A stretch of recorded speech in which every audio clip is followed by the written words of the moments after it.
दिशा की जान बचाने के लिए सूरज ने तोड़ा अपने ब्रह्मचारी होने का व्रत। जी हाँ दोस्तों, सीरियल पति ब्रह्मचारी का आने वाला एपिसोड होने वाला है बहुत ही मजेदार। हेलो दोस्तों, आज हम बात करने जा रहे हैं पति ब्रह्मचारी के उस दिल दहला देने वाले ट्विस्ट की जो आपके रोंगटे खड़े कर देगा। ये कहानी है सूरज और ईशा के अटूट प्यार की, एक झूठे इल्जाम की और एक ऐसे बलिदान की जो सूरज को अपने ब्रह्मचारी व्रत को तोड़ने पर मजबूर कर देगा। तो चलिए इस इमोशनल और सस्पेंस से भरी कहानी में डूबते हैं और देखते हैं कि क्या सूरज अपनी ईशा को बचा पाएगा। हमारी कहानी शुरू होती है सूरज और ईशा के घर से, जहां सब कुछ सामान्य लग रहा है। ईशा जो अपनी आईएएस की पढ़ाई के साथ साथ बच्चों के लिए एक छोटा सा टिफिन सेंटर चला रही है, हमेशा दूसरों की मदद के लिए तैयार रहती है।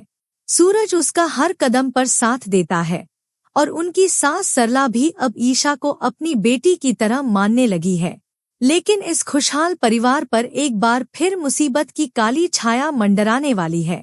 पिछली बार हमने देखा था कि सूरज के जीजाजी ने टिफिन सर्विस में ड्रग्स की साजिश रची थी और अब उस साजिश के तार फिर से उलझने वाले हैं।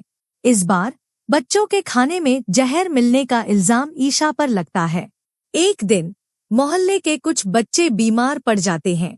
खबर फैलती है कि ईशा की टिफिन सर्विस के खाने में जहर मिला था। गुस्साए माता पिता और मोहल्ले वाले सूरज के घर के बाहर जमा हो जाते हैं। वो ईशा को गालियां देते हैं और कहते हैं, तुमने हमारे बच्चों की जान खतरे में डाली। ईशा बार बार सफाई देती है, मैंने ऐसा कुछ नहीं किया। मेरा टिफिन सेंटर बच्चों के लिए है, मैं ऐसा क्यों करूंगी। लेकिन कोई उसकी बात नहीं सुनता। सूरज और सरला उसका साथ देते हैं, लेकिन मोहल्ले का गुस्सा बढ़ता जाता है। ईशा का बाप गुलाब सिंह, जो हमेशा से ईशा की आजादी के खिलाफ रहा है, मौके का फायदा उठाता है। वो कहता है, मैंने तो पहले ही कहा था, ये पढ़ाई लिखाई और टिफिन सेंटर का चक्कर छोड़ दो। अब देखो क्या हाल हो गया। ईशा जो हमेशा सच्चाई के लिए लड़ी, इस बार पूरी तरह टूट जाती है।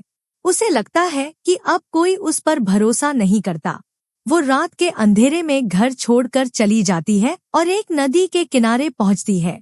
आंसुओं से भरी आंखों के साथ वो सोचती है, जब मेरे अपने ही मुझ पर यकीन नहीं करते तो जीने का क्या फायदा। वो नदी में कूदने का फैसला करती है। जैसे ही वो पानी में कदम रखती है, उसका पैर फिसलता है और वो तेज बहाव में बहने लगती है। उधर सूरज को जब पता चलता है कि ईशा घर से गायब है, वो परेशान हो जाता है। वो सरला से कहता है, माँ, ईशा ऐसा कदम नहीं उठा सकती, मुझे उसे ढूंढना होगा। सूरज मोहल्ले वालों से पूछताछ करता है और एक बच्चे से पता चलता है कि उसने ईशा को नदी की तरफ जाते देखा। सूरज भागते हुए नदी के किनारे पहुंचता है और देखता है कि ईशा पानी में डूब रही है। वो बिना सोचे नदी में कूद पड़ता है और ईशा को बाहर निकालता है, लेकिन ईशा की सांसें रुक चुकी हैं। सूरज घबराते हुए उसका चेहरा थपथपाता है, ईशा प्लीज मुझे छोड़कर मत जाओ। सूरज को याद आता है कि उसने ब्रह्मचारी व्रत लिया था, एक ऐसा व्रत जो उसे शारीरिक और मानसिक शुद्धता का प्रतीक बनाता है। लेकिन इस पल में सूरज के लिए ईशा की जान से ज्यादा कुछ नहीं। वो अपने व्रत को तोड़ने का फैसला करता है और ईशा को बचाने के लिए स्किन टू स्किन प्रोटेक्शन देता है।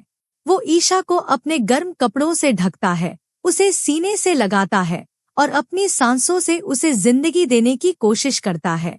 कुछ देर बाद ईशा की उंगलियां हिलती हैं और वो धीरे धीरे सांस लेने लगती है। सूरज की आंखों से खुशी के आंसू छलक पड़ते हैं। वो कहता है, ईशा, मैंने तुम्हें खोने का सोचा भी नहीं था। मेरे लिए तुम्हारा प्यार ही मेरा सबसे बड़ा व्रत है। ईशा ठीक होने के बाद सूरज को बताती है कि उसे शक है कि जहर की साजिश के पीछे जीजाजी का हाथ हो सकता है। सूरज और ईशा मिलकर सबूत इकट्ठा करते हैं। वो पता लगाते हैं कि जीजाजी ने अपने ड्रग रैकेट को छिपाने के लिए टिफिन में जहर मिलाया था ताकि इल्जाम ईशा पर आए और उसका टिफिन सेंटर बंद हो जाए। ईशा अपने आईएएस की ट्रेनिंग का इस्तेमाल करती है और जीजाजी के फोन से एक चैट रिकवर करती है जिसमें वो अपने साथी से कह रहा है, ईशा का टिफिन सेंटर बंद करवाओ, नहीं तो हमारा रैकेट पकड़ा जाएगा। सूरज और ईशा ये सबूत पुलिस को सौंपते हैं। पुलिस जीजाजी को गिरफ्तार करती है और गुलाब सिंह को भी चेतावनी दी जाती है कि वो अब ईशा के खिलाफ कोई साजिश न रचे। दोस्तों, ये कहानी हमें सिखाती है कि सच्चा प्यार और विश्वास हर मुसीबत को हरा सकता है। सूरज ने अपने सबसे पवित्र व्रत को तोड़कर दिखा दिया कि उसके लिए ईशा की जिंदगी से बढ़कर कुछ नहीं, और ईशा ने भी साबित कर दिया कि वो न सिर्फ एक मजबूत बहू है बल्कि एक सच्ची योद्धा भी है। तो आपको सूरज और ईशा की जोड़ी कैसी लगी? क्या आपको लगता है कि सूरज का ये बलिदान उनकी प्रेम कहानी को और मजबूत करेगा? हमें कमेंट बॉक्स में जरूर बताइए। और पति ब्रह्मचारी के ऐसे ही लेटेस्ट अपडेट्स के लिए हमारे चैनल को सब्सक्राइब करना न भूलें।